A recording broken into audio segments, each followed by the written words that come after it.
Hello students, कल की जो हमारी क्लास थी उसमें हमने डिस्कस किया था अबाउट स्टार्ट किया था हमने special orthogonal curvilinear coordinate system. ठीक है, इसमें हमने कार्टेशियन कोऑर्डिनेट सिस्टम को पढ़ लिया था। आज हम एक नया कोऑर्डिनेट सिस्टम जो आपने पढ़ा हुआ नहीं है, सिलेंड्रिकल कोऑर्डिनेट सिस्टम, उसको शुरू करेंगे। ठीक है, एंड देन फिर हम स्फेरिकल कोऑर्डिनेट सिस्टम को स्टार्ट करेंगे। कार्टेशियन कोऑर्डिनेट सिस्टम में एक्चुअली हमने क्या किया था, कार्टेशियन कोऑर्डिनेट सिस्टम हालांकि हमने पढ़ रखा है, ठीक है, बट हमने इसका रिलेशन एस्टेब्लिश करने की कोशिश की विद कर्वीलिनियर कोऑर्डिनेट सिस्टम। ठीक है, तो हमने एक तरीके से क्या पढ़ा था, कन्वर्जन पढ़ा था between Cartesian coordinate system and curvilinear coordinate system, क्योंकि हम लास्ट टॉपिक्स में क्या कर चुके हैं, कर्वीलिनियर कोऑर्डिनेट सिस्टम में ग्रेडियंट, डाइवर्जेंस और कर्ल पढ़ चुके हैं। तो हमने कर्वीलिनियर कोऑर्डिनेट्स के फॉर्मूलाज से फाइंड आउट किया था कार्टेशियन कोऑर्डिनेट सिस्टम के फॉर्मूलाज। तो ये क्या था actually, this was the conversion between Cartesian coordinate system and curvilinear coordinate system. ठीक है, जिसमें मैं आपको एक्सप्लेन कर चुकी थी what are the parameters in the Cartesian coordinate system, और उसमें मैं आपको ग्रेडियंट का बता चुकी थी कि जो ग्रेडियंट होता है वो कर्वीलिनियर में तो ये होता है, और मैंने पैरामीटर्स की वैल्यू रख के उसको कार्टेशियन में फाइंड आउट कर लिया था। देन फिर मैं डाइवर्जेंस का बता चुकी थी, और कर्ल का मैंने आपको करने के लिए दिया था।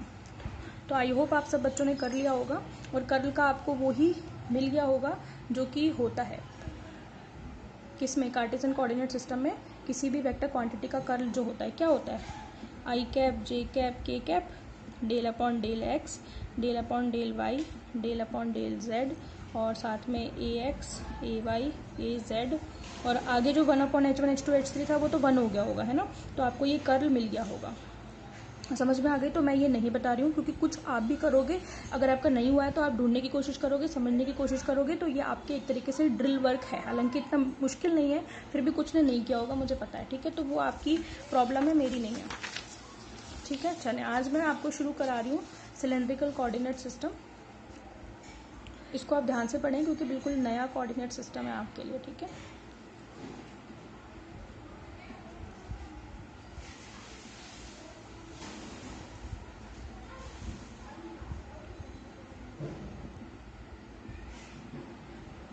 एक तो पता नहीं इस कैमरे को क्या प्रॉब्लम है।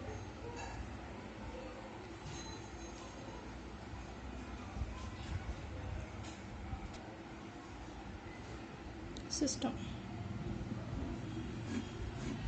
ठीक है, देखें सिलेंड्रिकल कोऑर्डिनेट सिस्टम, जैसे कि नाम से पता चल रहा है, बेलनी निर्देश तंत्र, यानी कि ये जो आपका सिस्टम होगा वो कैसा होगा, सिलेंड्रिकल।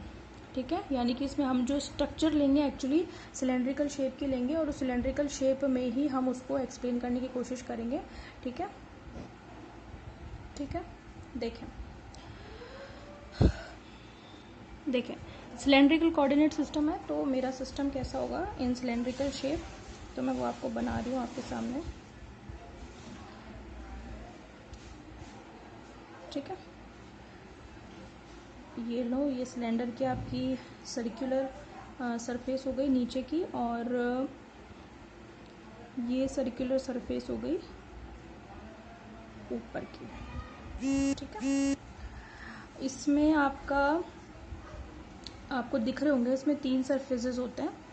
ये आपकी कर्विकल शेप दिख रही है यहाँ पे, और 2 स्फेरिकल शेप दिख रही है। मतलब अब ये तो सिलेंड्रिकल एक्चुअली 3D होता है, और मैंने पेपर पे बनाया 2D पे, तो आपको ये ऐसे 2 लाइन दिख रही होगी। पर आपको भी पता है सिलेंडर कैसा होता है, पूरा राउंड शेप में होता है ना, पूरा ऐसे कर्वी शेप में होता है। तो ये वही है, पर आपको सामने वाली दिख रही है इसलिए केवल ये प्लेनर लग रहा है, अदरवाइज ये प्लेनर नहीं है, ये पूरा कर्वी राउंड शेप का है।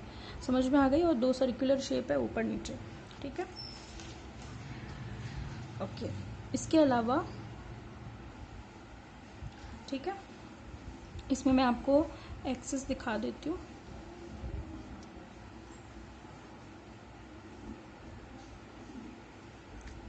ठीक है, ये ओरिजिन हो गया, ये आपका एक्स एक्सिस, ये आपका वाई एक्सिस, और ये आपका Z axis.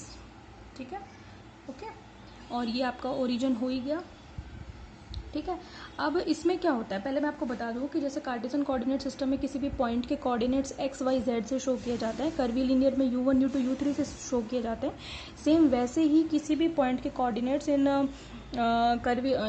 Cylindrical coordinate system show किए जाते हैं रो, फाई और जेड से। समझ में आ गई। तो रो फाई और जेड से शो किए जाते हैं। जो हमने लास्ट पढ़ा था कार्टेशियन कोऑर्डिनेट सिस्टम, तो उसमें हमने किससे दिखाया था, एक्स वाई जेड से। तो मैंने जो क्यूबॉइड बनाया था, यानी कि जो घनाभ बनाया था, उसके जो 6 सरफेसेस थे मैंने एक्स वाई जेड की फॉर्म में ही तो दिखाए थे। एक्स बराबर 0, एक्स बराबर C1, वाई बराबर 0, वाई बराबर C1, जेड बराबर 0, जेड बराबर C3 की फॉर्म में दिखाए थे। सेम वैसे ही सिलेंड्रिकल कोऑर्डिनेट सिस्टम में जो 3 सरफेसेज हैं that will be show in form of rho is equals to C1, phi is equals to C2 and z is equals to C3।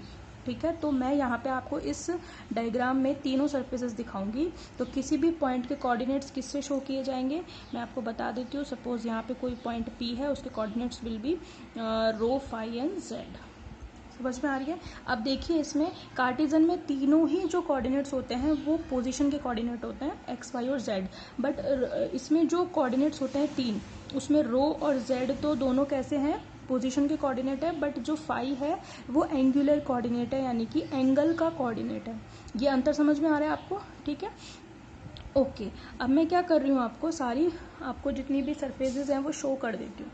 ठीक है, अब देखिए आप, इसमें सबसे पहली सरफेस होती है आपकी सबसे number 1, rho is equal to C1। इसमें जो C1 है उसकी रेंज कहाँ से कहाँ तक होगी वो हम देख लेते हैं।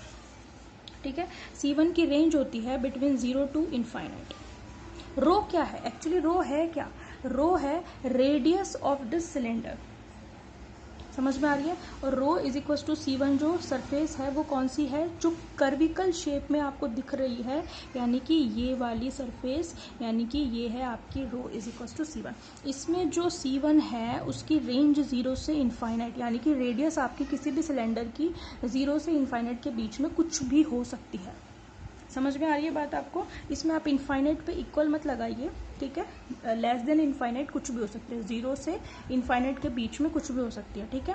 तो रो इज इक्वल टू C1 जो है ये एक क्या है, सिलेंड्रिकल सरफेस है, ठीक है। तो मैं आपको बता देती हूँ, सिलेंड्रिकल कर्वी सरफेस। समझ में आ गई, वो है आपकी rho is equal to C1। नंबर 2 है आपकी phi is equal to C2। Phi is equal to C2 जो सरफेस है उसको आप जरा ध्यान से देखना। Phi is equal to C2 surface आपकी किस तरीके की सरफेस होगी वो मैं आपको समझाऊंगी।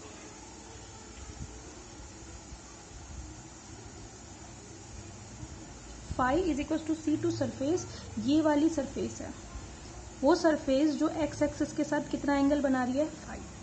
समझ में आ रही है। यानी कि पता है आपके इसके कहने का मतलब क्या है, आप एक सिलेंडर के मिड में बिल्कुल बीच में एक प्लेट को कंसिडर कीजिए। और प्लेट भी कैसी, ये जो आपको रेक्टेंगुलर शेप की दिख रही है ना, ये वाली प्लेट। समझ में आ रही है। जब ये प्लेट पूरा राउंड लेगी, कहाँ से कहाँ तक, यहाँ से शुरू होगी 0, मतलब 0 से लेकर के पूरा राउंड होगी ये 2 पाई, 0 से 2 पाई कितना 360 राउंड होगी, तभी तो एक पूरा कर्वी शेप बनेगा, पूरी एक कर्वी सरफेस बनेगी बीच वाली जो सरफेस है, ठीक है। तो वो जो है ये वाली जो पूरी आपको दिखाई दे रही है, ये वाली जो मैंने प्लेट बनाई है, ये है आपकी phi is equal to C2। समझ में आ गई बात आपको। तो रो इज इक्वल टू C1 आपकी कर्वी सरफेस है, और जो phi is equal to C2 है वो एक आपका अर्ध समतल पृष्ठ है, ठीक है। और इसमें जो C2 है उसकी रेंज कहाँ से कहाँ तक होगी मैंने आपको बताया, 0 से 2 पाई, यानी कि ये पूरी जो प्लेट आपको दिखाई दे रही है ये कहाँ से कहाँ तक मूव होगी, 0 से 2 पाई तक मूव होगी, ठीक है। तो इसकी ये वैल्यू होती है। और ये है क्या आपका, ये आपकी है एक आप इसको कह सकते हैं semi planar surface passing through Z axis, यानी कि जेड अक्ष से पारित अर्ध समतल पृष्ठ है। समझ में आ रही, दिख तो रहा है आपको, ये पूरी जेड अक्ष से पारित हो रही है और ये क्या है, एक अर्ध समतल पृष्ठ है। समझ में आ गई बात आपको? तो ये तो क्या थी, एक कर्वी सरफेस थी, यानी कि एक समाक्ष बेलनाकार पृष्ठ थी। ये तो रो इज इक्वल टू C1, इसका मतलब क्या है, समाक्ष बेलनाकार पृष्ठ। Phi is equal to C2 क्या है, ये जो प्लेट आपको दिखाई दे रही है जो जेड अक्ष से पारित हो रही है, और क्या है, एक अर्ध समतल पृष्ठ है। समझ में आ रही है? और इसमें C2 यानी कि इसकी रेंज कहाँ से कहाँ तक होगी, यानी कि ये एंगल कहाँ से कहाँ तक मूव कर सकता है, 0 से 2 पाई के बीच में मूव कर सकता है। समझ में आ गई? और C1 रेडियस कहाँ से कहाँ तक हो सकती है, 0 से इन्फिनिटी के बीच में कुछ भी हो सकती है। नंबर थर्ड है आपकी z is equal to C3। z is equal to C3 मतलब ये जो आपकी सर्कुलर शेप्स दिखाई दे रही हैं, ठीक है, आपको दो सरफेसेस दिखाई दे रही होंगी। ये तो है z is equal to C3 और ये है आपकी z इज इक्वल टू 0, क्योंकि ये कहाँ पे है, ये वाली सरफेस ओरिजिन पे। तो z इज इक्वल टू 0 जो है वो कहाँ पे है, ओरिजिन पे, इसलिए मैंने इस सरफेस को क्या नाम दिया, z इज इक्वल टू 0। और इस z इज इक्वल टू 0 से C3 डिस्टेंस पर एक और सर्कुलर सरफेस है, उसका नाम क्या है, z is equal to C3। ठीक है, तो इसकी रेंज कहाँ से कहाँ तक हो सकती है, इसकी रेंज हो सकती है -इन्फिनिटी से इन्फिनिटी के बीच में कुछ भी। ठीक है, अगर मैं ये सिलेंडर ऐसे ना बना करके ऐसे बना देती, सपोज करें, यानी कि मैं ये जो मैंने एक्सेस कंसिडर किए हैं, इसको आपने एक्स लिया, इसको वाई, इसको जेड, तो मैं इसको यहाँ ना लेकर के ओरिजिन को यहाँ ले लेती बीच में, तो जितना ऊपर है उतना नीचे होता, इसलिए इसकी जो डिस्टेंस है यहाँ पे तो -इन्फिनिटी होता नीचे, और ऊपर +इन्फिनिटी होता, इसलिए मैंने इसकी जो रेंज ली है वो कहाँ से कहाँ तक लिया है, -इन्फिनिटी टू इन्फिनिटी के बीच में कुछ भी। ठीक है, तो ये क्या है आपकी, ये एक वृत्ताकार। ठीक है, तो आप इसे क्या कहेंगे, पैरेलल, दोनों पैरेलल है ना, पैरेलल सर्कुलर सरफेस। तो ये आपने तीनों ही सरफेस का क्या दे दिया, एक छोटा सा ब्रीफ और बहुत अच्छा सा एक्सप्लेनेशन दे दिया। ये इसका मतलब क्या है, समांतर वृत्ताकार पृष्ठ। ठीक है, तो ये तो थी समाक्ष बेलनाकार पृष्ठ, ये थी आपकी जेड अक्ष से पारित अर्ध समतल पृष्ठ, और ये है आपकी समांतर वृत्ताकार पृष्ठ। समझ में आ गई, तीनों पृष्ठ समझ में आ गए आपको, उनकी रेंजेस भी समझ में आ गई होगी, आई होप। ठीक है, अब हम अपना शुरू करते हैं कि किस तरीके से मैं कन्वर्जन कर सकती हूँ from curvilinear coordinate system to cylindrical coordinate system. यानी कि कर्वीलिनियर कोऑर्डिनेट सिस्टम में जो आपने ग्रेडियंट, डाइवर्जेंस और कर्ल निकाले हैं, उनको आप सिलेंड्रिकल कोऑर्डिनेट सिस्टम यानी कि रो, फाई और जेड की फॉर्म में कैसे लिख सकते हो, वो हम फाइंड आउट करेंगे, राइट। देखें, सबसे पहले हमारा काम होना चाहिए फाइंड करना H1, H2, H3। ठीक है, क्योंकि ये बहुत इंपॉर्टेंट है, वहाँ तो हमने इजीली कैलकुलेट कर लिए थे, बट यहाँ पे हमें मेन जो काम हमारा है वो है to find H1, H2, H3। तो ये जो मेरा सिस्टम है, इसका मैं एक इजी सिस्टम बना देती हूँ आपके लिए। यहाँ पर जो इसमें दिख रहा है ना, वही बना रही हूँ मैं, यानी कि ये मिड का पार्ट बना रही हूँ। मैं आपको बता दूंगी क्या है, ये है x, ये है y और ये है z। ठीक है, अच्छा, अब आप क्या करें, इसमें आप, ये हो गया आपका एंगल फाई, इसमें भी तो दिख रहा है ना, तो वही बनाया है मैंने। ठीक है, और थोड़ा ज़्यादा हो गया,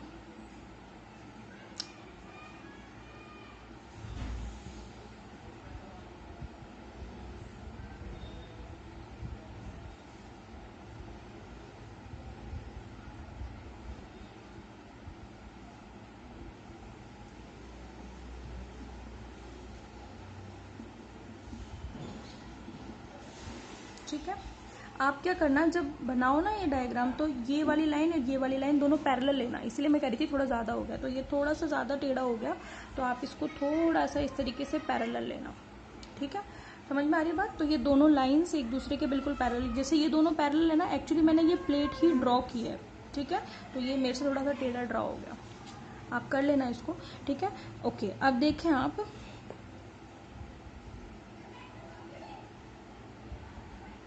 ओके, देखें, तो ये तो मेरा क्या है, ये रेडियस है, रो छोटी सी दिख रही होगी आपको, यानी कि ओरिजिन से लेकर इस सर्कुलर सरफेस तक जो डिस्टेंस होगी सिलेंडर की, वो उसकी रेडियस ही तो होगी।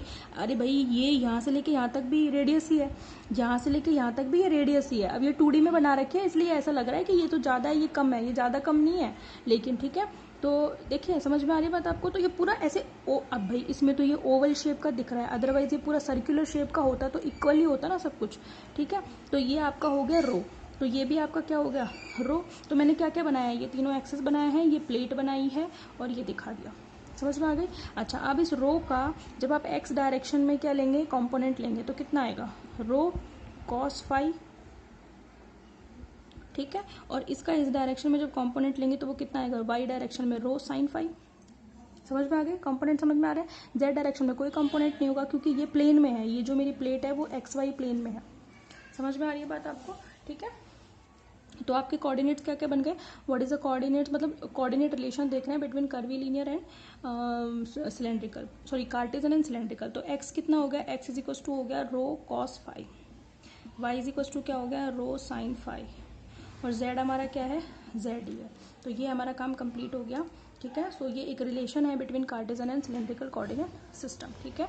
इससे आगे का जो टॉपिक है मैं उसको नेक्स्ट वीडियो में डिस्क्राइब करूंगी, पूरा फाइंड आउट कर लेंगे अपन, ठीक है। और अगर टाइम बचा तो हम नेक्स्ट यानी कि स्फेरिकल कोऑर्डिनेट सिस्टम भी शुरू कर देंगे, इसको यहीं पे कंटिन्यू टू बी कंटिन्यू कर देते हैं, ठीक है। Okay, thank you.